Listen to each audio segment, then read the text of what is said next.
এই দেখো বন্ধুরা, এটা হচ্ছে আমার ইভিনিং স্ন্যাক্সটা আমি সবসময় নিই যে তেমন না, বাট আজকে নিচ্ছি।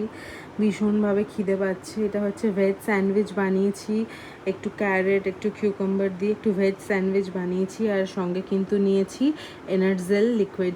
মানে আমাকে একটা স্যাচে মতন দিয়েছে, পাউডার আছে, সেটা হচ্ছে জলের সাথে এটা ডিজলভ করে খেতে হয়। ওই 1-1.5 চামচ মতন 200 ml জলে।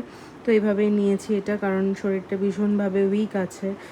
আর তোমরা আমার কথা শুনে নিশ্চয়ই বুঝতে পারছো, জানি না মানে এখন আস্তে আস্তে মাসগুলো বাড়ছে, তো শরীরটা না প্রচণ্ডভাবে রেস্ট চাইছে। সুরহিত থাকলে আমার ভীষণভাবে হেল্প করে, ভীষণ হেল্প হয়, বাট ও তো হচ্ছে মানে ওয়ার্কিং। এবারে ও হচ্ছে বাড়ি সামলাবে না বাইরে সামলাবে বলো? বাড়ি যদি সামলায় তাহলে বাইরেরটা কে দেখবে, আর বাইরে যদি না সামলায় তাহলে বাড়ি তো চলবেই না, এটা তো সবাই জানো। এটাই তো হয়। আর যাই হোক, মানে যখন ও বাড়িতে থাকছে ওর আপ্রাণ চেষ্টা করছে সমস্ত কিছু আমাকে ভাবে হেল্প করার, যেইটুকুন যতটুকু পারে। যেটা পারে না তাও চেষ্টা করছে সেটা করার।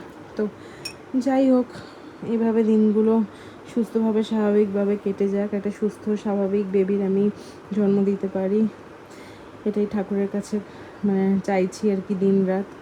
ওইদিকে ম্যাওকেও দেখতে হচ্ছে।